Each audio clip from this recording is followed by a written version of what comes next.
നിങ്ങളുടെ favourite shows ഇനി ഒരിക്കലും മിസ്സാവില്ല. ഇപ്പോൾ C5 കാണും നിങ്ങളുടെ ഫേവറേറ്റ് ഷോ തികച്ചും സൗജന്യമായി. ഏതോ ഒരു മാളവിക എന്ന് തന്നെയാ മീനാക്ഷി ധരിച്ചു വെച്ചിരിക്കുന്നത്. മീനാക്ഷി എന്നെ സഹായിക്കുന്ന മീനാക്ഷിക്ക് നമ്മൾ കൊടുക്കുന്ന പണിയായത്. ശരിയാ, നമ്മൾ എന്ന് എവിടേക്ക് ഒളിച്ചോടാൻ നോക്കിയാലും അവളെ നമുക്ക് തടസ്സം. അതെ, അന്നെന്നെ അമ്പലനടയിൽ വെച്ച് തിരുവാഭരണം കട്ട കള്ളനാണെന്ന് കള്ളം പറഞ്ഞ് അവളെന്നെ പോലീസിനെ കൊണ്ട് പിടിപ്പിച്ചില്ലേ? ഓ, അതിലൊരു പോലീസുകാരന്റെ ഇരുമ്പുലക്ക പോലത്തെ കൈകൊണ്ടുള്ള ഇടി. അന്നേ ഞാൻ മനസ്സിൽ കുറിച്ചിട്ടതാ, മീനാക്ഷിയോട് എനിക്ക് പകരം വീട്ടണോന്ന്. നിന്റെ ബുദ്ധി കൊള്ളാം, ഇത് ഞാൻ വരവ് വെച്ചു. ഇതാണ് കടിച്ച പാമ്പിനെ കൊണ്ട് തന്നെ വിഷമേർപ്പിക്കുന്ന വിദ്യ. കൊള്ളാവോ? കൊള്ളാടാ.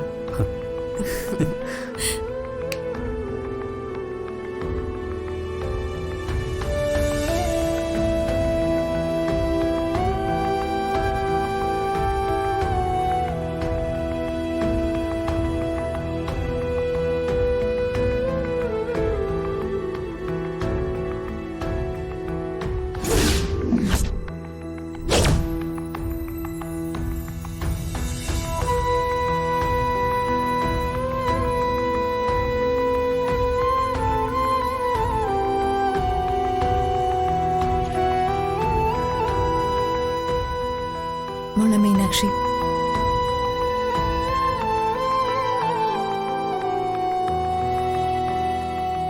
മോളെ വിഷമിക്കാതെ. നിന്നോടുള്ള ദേഷ്യം കൊണ്ടല്ല അമ്മ അങ്ങനൊക്കെ പറഞ്ഞത്. അമ്മ പൊട്ടിത്തെറിച്ചത് അമ്മയുടെ സങ്കടം കൊണ്ടാ. എന്റെ അച്ഛൻ ഒരു പാവം അമ്മ. നിന്റെ അച്ഛനെ പ്രസവിച്ച അമ്മയാ മോളേത്. മോൾക്ക് അച്ഛനോട് തോന്നുന്നതിനേക്കാൾ 10 മടങ്ങാണ് ആ അമ്മയ്ക്ക് മകനോടുള്ള സ്നേഹം. അമ്മമാരുടെ സ്നേഹം അളക്കാനുള്ള അളവുകോല് ദൈവത്തിന്റെ കൈ പോലുമില്ല. ആ സ്നേഹത്തിന് കടലിനേക്കാൾ വലിയ ആഴോ. ചെമ്പകമംഗലത്ത് രാജലക്ഷ്മി കരയാൻ തുടങ്ങിയിട്ട് 18 കൊല്ലായി മോളെ. അവരുടെ കരച്ചിലിന് നിന്നോളം പ്രായമുണ്ട്. അമ്മ നന്നായി ഉറങ്ങിയിട്ട് കാലങ്ങളായി മകനോടുള്ള സ്നേഹവും വാത്സല്യവും കൊണ്ട് വിങ്ങിപ്പൊട്ടായിരിക്കും ആ മനസ്സ്. പക്ഷേ പാരമ്പര്യമായി അടിച്ചേൽപ്പിക്കപ്പെട്ട അന്തസ്സും അഭിമാനവും അതിനോടൊപ്പം ആ മകൻ ചെയ്ത കാര്യവും അതെന്തായാലും ഒരമ്മയ്ക്ക് പൊറുക്കാവുന്നതല്ല. കൊടുത്തതും കൊടുത്തുകൊണ്ടിരിക്കുന്നതുമായ സ്നേഹത്തിന്റെ വില അറിയാതെ ആ മകനൊരു തെറ്റ് ചെയ്തപ്പോ അത് ഉൾക്കൊള്ളാൻ അമ്മ തയ്യാറായില്ല. ഇനി അങ്ങോട്ട് തയ്യാറാവുകയില്ല. അമ്മയുടെ ഉള്ളുലച്ചത് ഒരു പെണ്ണിന്റെ കണ്ണീരാ. അതായത് എന്റെ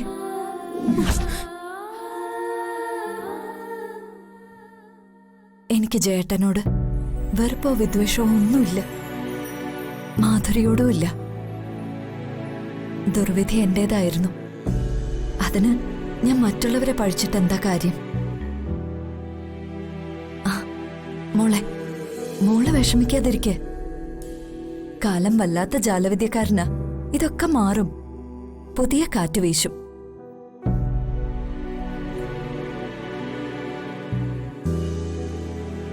അതൊക്കെ ഇരിക്കട്ടെ.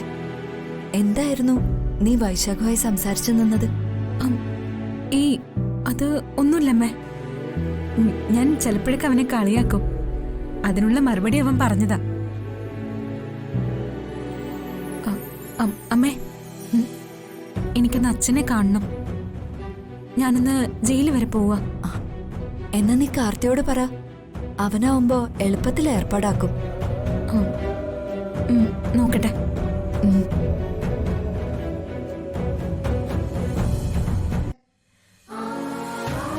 എന്റെ അമ്മ എനിക്ക് ഒരിക്കലും മാപ്പ് തരില്ല മോളെ. കാരണം അമ്മയുടെ മനസ്സ് തകർത്ത് കളഞ്ഞ മകനാ ഞാൻ. മാതാപിതാക്കളുടെ സ്വപ്നങ്ങളെ ചവിട്ടി മെതിച്ച് ദ്രോഹിയാ ഞാൻ. കയ്യിൽ സ്വർണ്ണക്കരണ്ടിയുമായിട്ട് ജനിച്ച അമ്മയുടെ മകനാണ് ഞാൻ. അവരെനിക്ക് വേണ്ടി നടത്തിയ തുലാഭാരങ്ങൾ സ്നേഹം കൊണ്ടായിരുന്നു, വാത്സല്യം കൊണ്ടായിരുന്നു. അത് തിരിച്ചറിഞ്ഞില്ല ഞാൻ.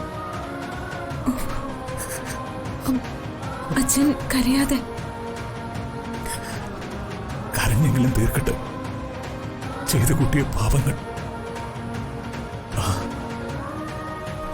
പാപമോചനത്തിന് പുണ്യതീർത്ഥങ്ങളിൽ മുങ്ങണ്ട. ഇതിനകത്ത് ഒരു 6 മാസം വന്ന് കിടന്നാൽ മതി.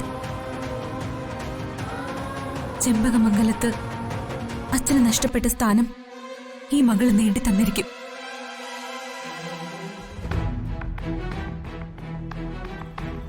ആ പിന്നെ നാളെ മോളുടെ പിറന്നാളാ. എന്റെ അമ്മയെല്ലാം അല്ല, എന്റെ അമ്മ എന്ന് പറയാൻ പറ്റില്ലല്ലോ. എനിക്ക് പിണ്ടം വെച്ച മകനല്ലേ ഞാൻ.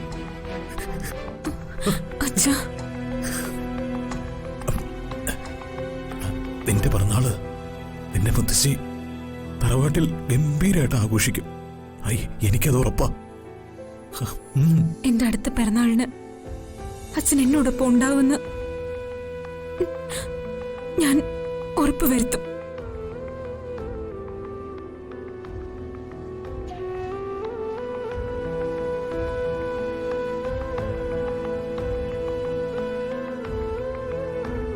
ജേട്ടൻ വിഷമിക്കണ്ട. ജേട്ടന്റെ മാധുരിയുടെ മകളെ ഞാൻ എന്റെ സ്വന്തം മോളായി വളർത്തും.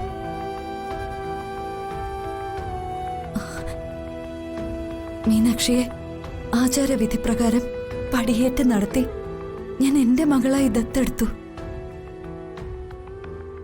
ജേട്ടൻ അതിൽ എതിർപ്പില്ലെന്ന് വിശ്വസിക്കുന്നു. പണ്ട് ഈ മീനാക്ഷി മാധുരിയുടെ ഉദരത്തിൽ പിറന്നതുകൊണ്ട് ജേട്ടന് എന്നെയും ഈ വീടും വിട്ട് ഇറങ്ങിപ്പോണ്ടി വന്നത്. അതേ മീനാക്ഷി ഇന്ന് എന്റെ മകളായി മാറി. ഈ കുടുംബത്തിലെ ഏറെക്കുറെ എല്ലാവരുടെയും മനസ്സ് അവൾ കവർന്നു. ഇതൊക്കെ കാണാൻ ജേട്ടൻ കൂടി ഇവിടെ ഉണ്ടായിരുന്നെങ്കിൽ ഒത്തിരി സന്തോഷമായെന്ന്. ഇനി എത്ര കാലം കഴിഞ്ഞാലും അമ്മ ജേട്ടനെ അംഗീകരിക്കില്ല. എനിക്കും അതിന് കഴിയില്ല. ഇനി എനിക്ക് മരണം വരെ കൂട്ടായി എന്റെ മകളുണ്ട്, മീനാക്ഷി.